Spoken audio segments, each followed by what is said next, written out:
السلام عليكم ورحمة الله وبركاته. أهلا بكم طلاب الصف الثاني الإعدادي، عاملين إيه؟ يا رب دايما تكونوا بخير.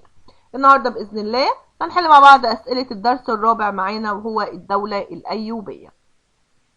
بنحل من إيه؟ بنحل من كتاب الامتحان 2023.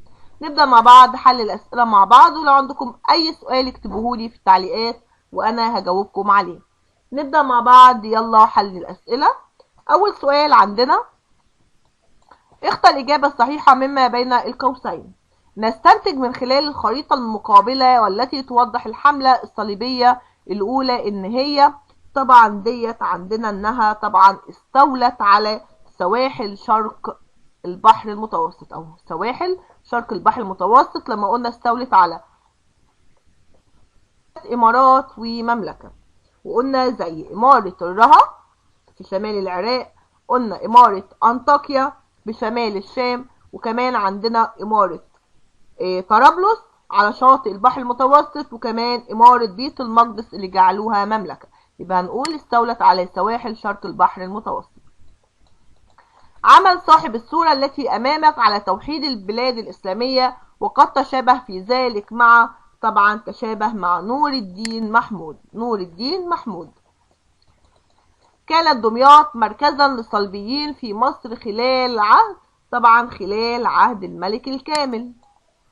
استطاعت الحملة الصليبية الأولى تكوين إمارة نقط في شمال العراق، طبعا تكوين إمارة الرها شمال العراق.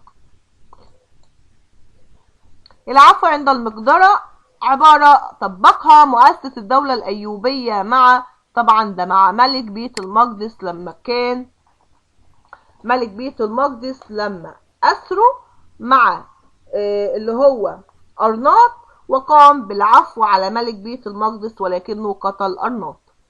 عاد ريتشارد قلب الأسد بعد عقد صلح الرملة مع صلاح الدين الأيوبي إلى إنجلترا. تولى نقط راية الجهاد ضد الصليبيين بعد مقتل عماد الدين زنكي، طبعا ده عندنا نور الدين محمود. قرر ريتشارد قلب الأسد عقد صلح الرملة مع صلاح الدين الأيوبي بسبب التفوق العسكري لصلاح الدين الأيوبي. خاض نقط بمفرده الحرب ضد صلاح الدين الأيوبي، وفشل في استرداد بيت المقدس. طبعا ده كان ملك انجلترا اللي هو ريتشارد قلب الأسد. آخر سلاطين الدولة الأيوبية هو طبعا ده الملك توران شاه، أو السلطان توران شاه، اللي تم قتله على يد أمراء المماليك. أول من واجه الصليبيين بعد وفاة صلاح الدين الأيوبي عندنا الملك العادل اللي هو أخو صلاح الدين الأيوبي أهو. أول حملة راية الجهاد الإسلامي ضد الصليبيين بعد تأسيسهم إماراتهم بالشرق، طبعا ده كان عماد الدين زنكي. توفى صلاح الدين الأيوبي في مدينة دمشق. أكمل العبارات الآتية بكلمات مناسبة. تنسب الدولة الأيوبية إلى ده صلاح الدين الأيوبي. جاء صلاح الدين مع عمه نقط وتولى الوزارة في مصر مع عمه أسد الدين شيركو. أحيا صلاح الدين الأيوبي المذهب السني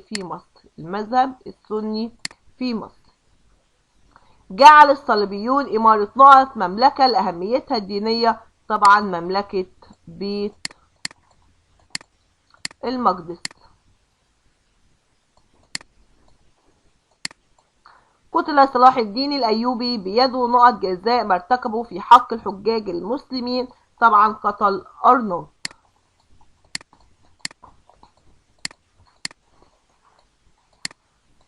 تمكن الملك نقط من اللي هو ابن الملك العادل من طرد الصليبيين من دمياط، طبعا ده الملك الكامل ابن الملك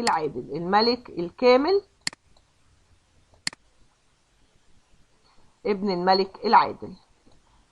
اكتب كلمة صواب أمام العبارة الصحيحة وكلمة خطأ أمام العبارة غير الصحيحة مع التصويب.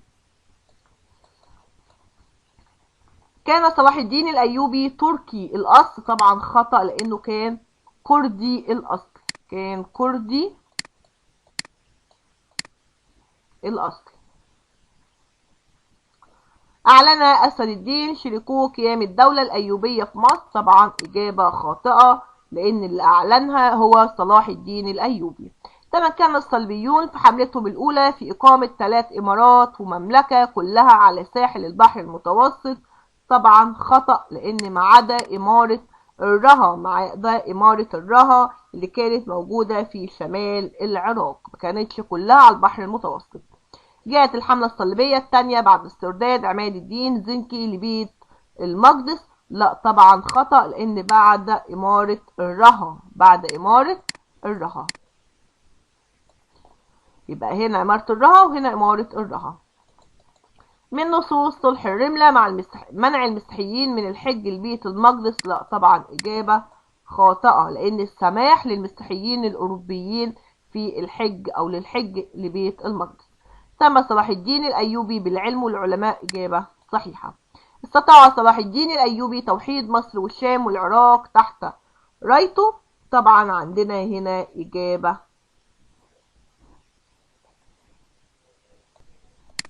صحيحة. أنشأ صلاح الدين المساجد والمدارس في مصر لنشر التعليم الديني الإسلامي. إجابة صحيحة.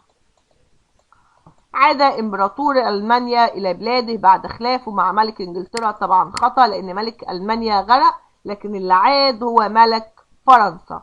يبقى مش ألمانيا، ده ملك فرنسا. انتصر صلاح الدين الأيوبي على الصليبيين في معركة ذات الصواري. إجابة خاطئة، لأنه هو انتصر عليهم في معركة حطين، مش ذات الصواري.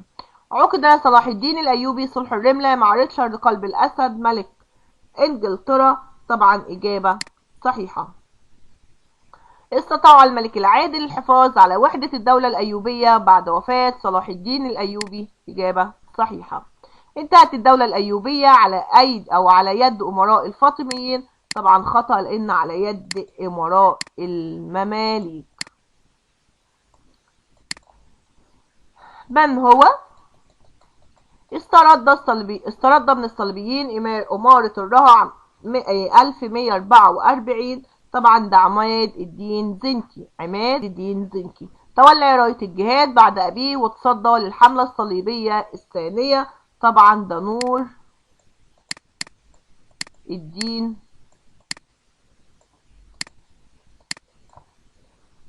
الدين محمود.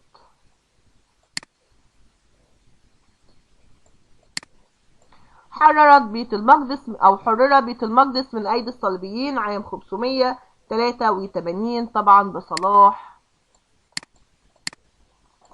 الدين الأيوبي.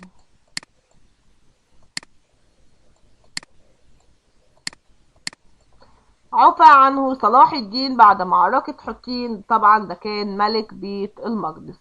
ملك بيت المقدس.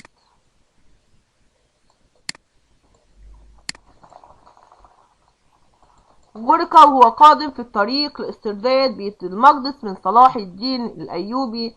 طبعا ده كان ملك أو إمبراطور ألمانيا. إمبراطور أو ملك ألمانيا. أخو صلاح الدين الذي تصدى للصليبيين وحافظ على وحدة البلاد. طبعا ده الملك العادل. الملك العادل. أحد السلاطين الأيوبيين وحارب الصليبيين وتوفى أثناء حربه معهم. طبعا ده الصالح نجم الدين أيوب.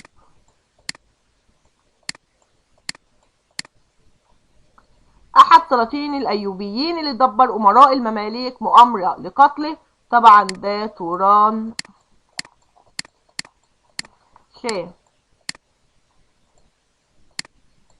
بما تفسر تسمية الحملات الصليبية بهذا الاسم. ليه سميت الحملات الصليبية بهذا الاسم؟ طبعا سميت الحملات الصليبية بهذا الاسم لأن جنود هذه الحملة اللي جم من أوروبا طبعا اتخذوا من الصليب شعار ليهم ورسموه على صدورهم وعلى أعلامهم. يبقى لأن جنود هذه الحملات اللي أتوا من أوروبا اللي هم الجنود اتخذوا من الصليب شعار ليهم ورسموه على صدورهم وعلى أعلامهم. طيب، نجاح الحملة الصليبية الأولى في تأسيس 3 إمارات ومملكة لهم في الشرق. ليه؟ بما تفسر. طبعا بسبب حالة ضعف الدولة الإسلامية وقتها أو أنذاك. سبب حالة ضعف الدولة الإسلامية أنذاك. طيب، جعل الصليبيون من إمارة بيت المقدس مملكة صليبية بما تفسر. طبعا بسبب أهميتها الدينية، عشان كده جعلوا بيت المقدس مملكة لهم.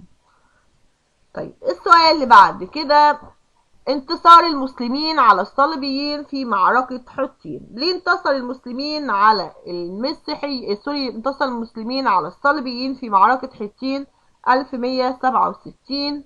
طبعا بسبب جهود صلاح الدين في توحيد البلاد الإسلامية في مصر والشام والعراق تحت رايته. تاني، بسبب جهود صلاح الدين في توحيد البلاد الإسلامية في مصر والشام والعراق تحت رايته. السؤال اللي بعد كده، معركة حطين عام 583 هجريا بما تفسر معركة حطين. بسبب اعتراض الأمراء الصليبيين خاصة أرناط لقوافل الحجاج المسلمين والاستيلاء عليها وقتل من بها. بسبب اعتراض الأمراء الصليبيين وخاصة أرناط اللي قام باعتراض قوافل حجاج المسلمين وقام بالاستيلاء عليها وكمان قام بقتل من بها. عشان كده قامت عندنا معركة حطين. طيب، السؤال اللي بعد كده، قتل صلاح الدين الأيوبي أرناط بيده. ليه صلاح الدين قتل أرناط بيده؟ طبعا ده جزاء لما ارتكبه في حق الحجاج المسلمين. جزاء لما ارتكبوا في حق الحجاج المسلمين. طيب، السؤال اللي بعد كده، عقد ريتشارد قلب الأسد صلح الرملة مع صلاح الدين الأيوبي. ليه عقد صلح الرملة ريتشارد قلب الأسد مع صلاح الدين الأيوبي؟ طبعا هنقول بسبب عجز ريتشارد قلب الأسد عن هزيمة صلاح الدين في الحرب التي خاضها ضده. إن عجز ريتشارد قلب الأسد من هزيمة صلاح الدين الأيوبي في الحرب اللي خاضها ضده. عشان كده تم عقد صلح الرملة مع صلاح الدين الأيوبي. سقوط الدولة الأيوبية بما تفسر سقوط الدولة الأيوبية. طبعا ده بسبب تدبير أمراء المماليك مؤامرة للتخلص من السلطان توران شاه آخر سلاطين الدولة الأيوبية وقاموا بقتله أو قتلوه. بسبب تدبير أمراء المماليك مؤامرة للتخلص من السلطان توران شاه آخر سلاطين الدولة الأيوبية وقتلوه. السؤال اللي بعد كده، ما النتائج المترتبة على مجيء الحملة الصليبية الأولى على الشرق الإسلامي؟ النتائج اللي ترتبط على قدوم الحملة أو مجيء الحملة الصليبية الأولى على الشرق الإسلامي. طبعا هنقول ترتب على ذلك نجاح الصليبيين في إقامة مملكة و3 إمارات أو 3 إمارات صليبية في الشرق، هي إمارة الرها شمال العراق، إمارة أنطاكيا شمال الشام، إمارة بيت المقدس واللي جعلوها مملكة صليبية لأهميتها الدينية، كمان إمارة طرابلس على شاطئ البحر المتوسط.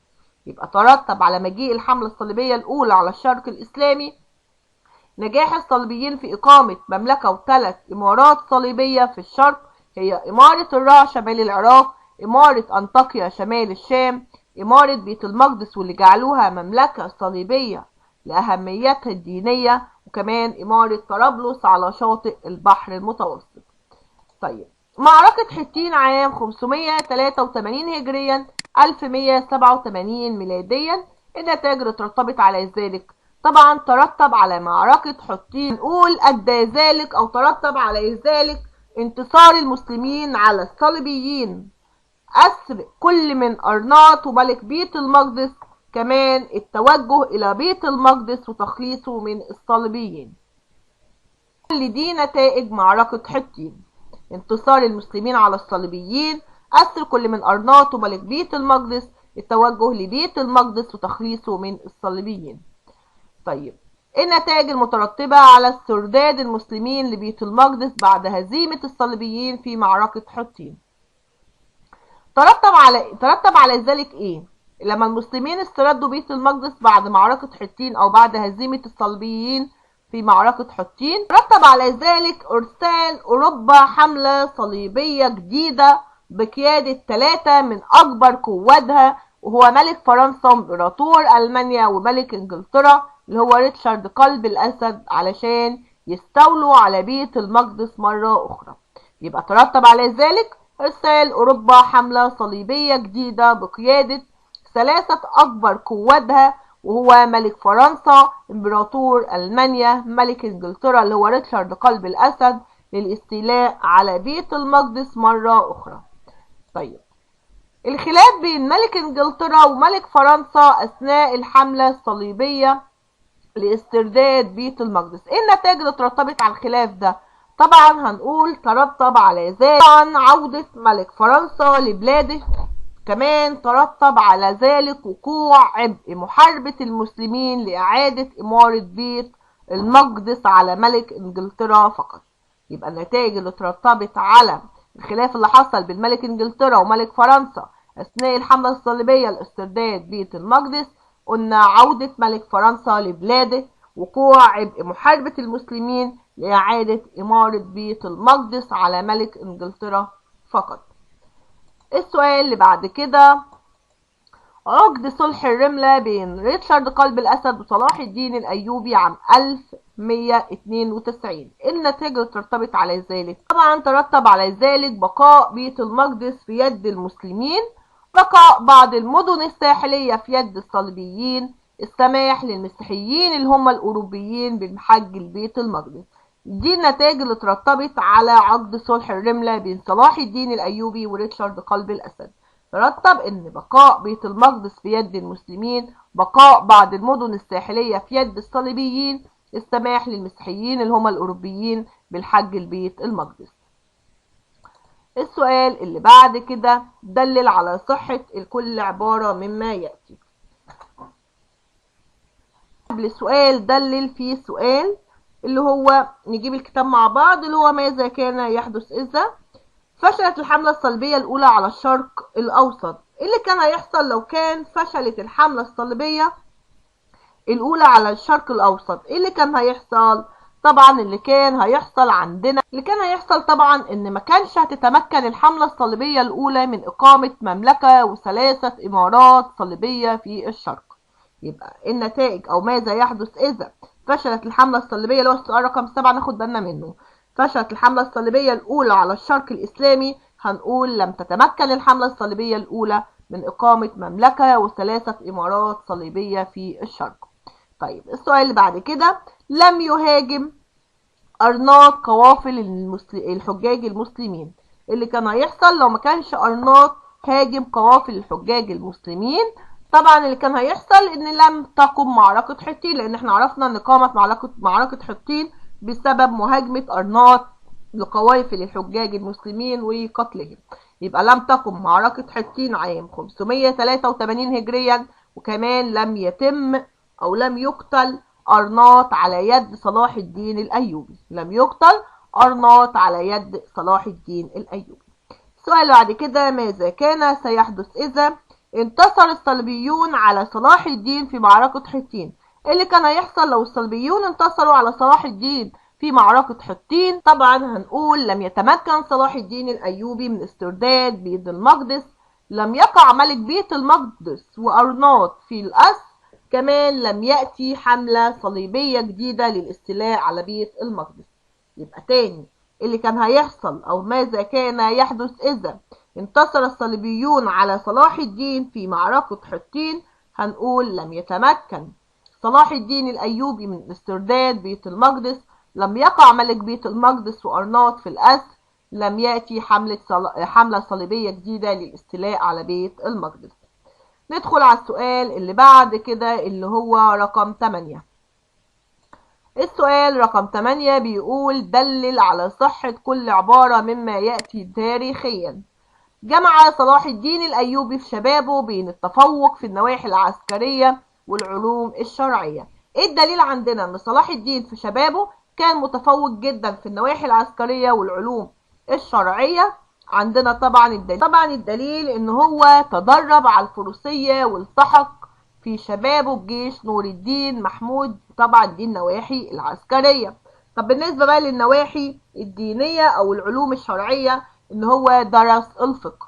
يبقى الدليل عندنا ان صلاح الدين في شبابه جمع بين التفوق في النواحي العسكرية والعلوم الشرعية، انه تدرب على الفروسية والتحق في شبابه بجيش نور الدين محمود، دي نواحي عسكرية، ودرس الفقه اللي هي العلوم الشرعية ودي النواحي او العلوم الشرعية.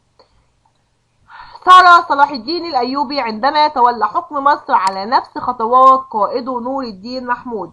ايه الدليل عندنا ان صلاح الدين صار على نهج او منهج او خطوات قائده ومعلمه نور الدين محمود؟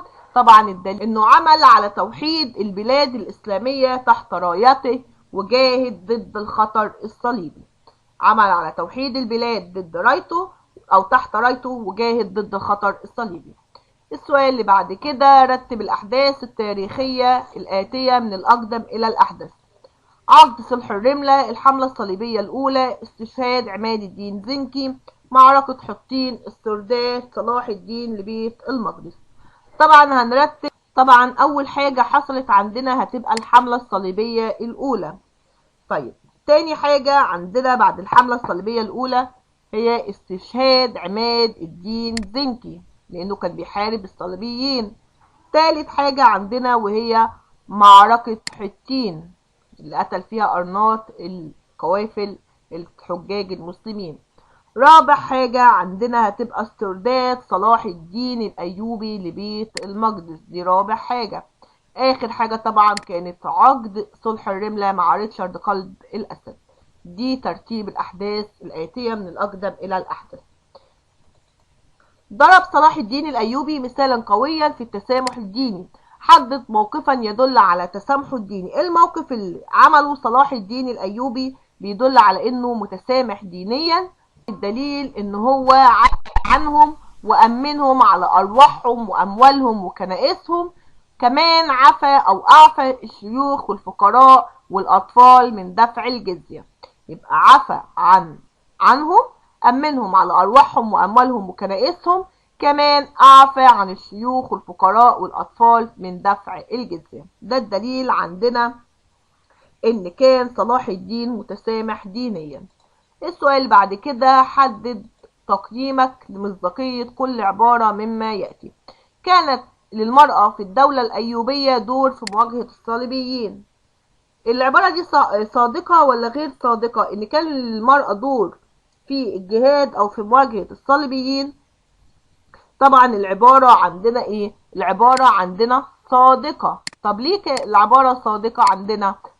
صادقة لأنه حيث أكملت شجرة الدر زوجة الملك الصالح اللي هو كان نجم الدين أيوب الكفاح ضد الصليبيين بعد وفاة زوجها.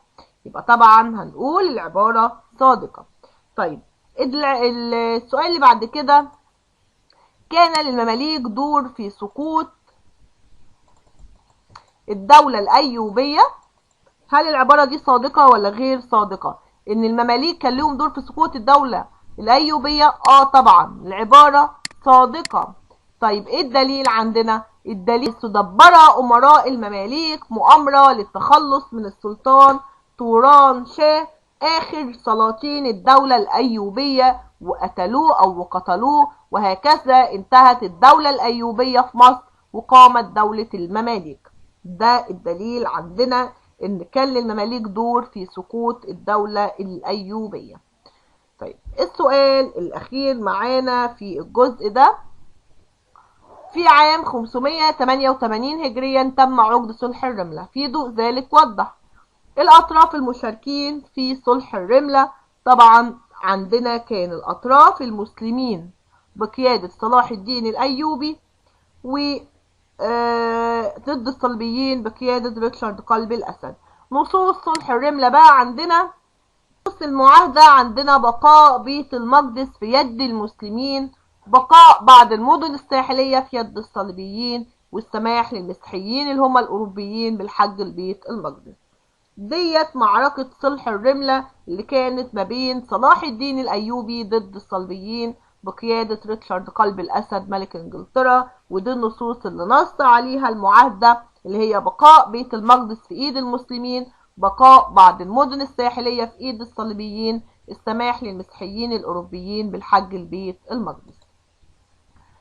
السؤال اللي بعد كده أسئلة للتميز أو للتمييز. اختر الإجابة الصحيحة مما بين القول. كانت أولى الإمارات اللي سيطر عليها الصليبيون في العالم الإسلامي تقع في بلاد العراق، طبعا ده جهة الشمال الغربي للعراق.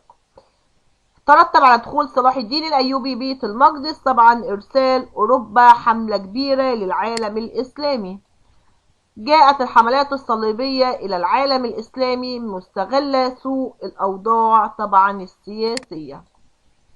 نجحت الحملة الصليبية الأولى في تأسيس مملكة بيت المقدس في الشرق على حساب أراضي الدولة، طبعا أراضي الدولة الفاطمية. اختفت مظاهر الدفاع الإسلامي الموحد ضد العدوان الصليبي في حملته الأولى نتيجة ضعف الدولتين اللي هي الدولة العباسية والدولة الفاطمية. الإمارة الصليبية التي تخلو من وجود موانئ ساحلية على البحر المتوسط هي طبعا ديت عندنا هتكون الرها، إمارة الرها اللي موجودة في شمال العراق. اصطدمت الجيوش الصليبية عند تكوين إمارة طرابلس بالدولة طبعا ديت بالدولة بالدولة الفاطمية. ظهرت أولى مواجهات إسلامية ضد الوجود الصليبي بالبلاد العربية طبعا في العراق في إمارة الرها. تعد أصغر الإمارات الصليبية في المشرق العربي طبعا ديت عندنا اللي هي طرابلس.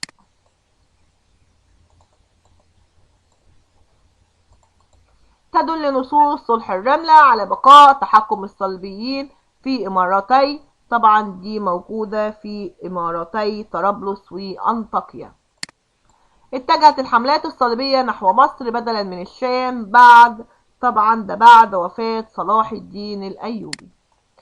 استنتج أهمية توحيد صلاح الدين لجبهة المسلمين في مصر والعراق والشام. طبعا هنقول ذلك أحد عوامل انتصارات صلاح الدين الأيوبي على الصليبيين في معركة حطين. يبقى ده الأهمية توحيد صلاح الدين لجبهة المسلمين في مصر والعراق والشام، إنه كان أحد انتصاراته أو انتصارات صلاح الدين على الصليبيين في معركة حطين. السؤال بعد كده دلل تاريخيا على صحة كل عبارة مما يأتي. سيطرت الحملة الصليبية الأولى على الشريط الساحلي الشرقي للبحر المتوسط. طبعا الدليل عندنا حيث نجحت الحملة الصليبية الأولى في إقامة مملكة بيت المقدس، إمارة طرابلس على البحر المتوسط، إمارة أنطاكيا أو في شمال الشام، وهذه الإمارة تمتلك سواحل على شرق البحر المتوسط.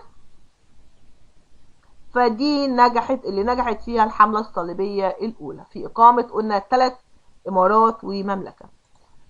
نجح صلاح الدين الأيوبي فيما لم يستطع نور الدين محمود تحقيقه، طبعا لأن نور الدين محمود لما جه توفى كان حلمه أو إن هو كان نفسه يحقق حلم إن هو يفتح بيت المقدس.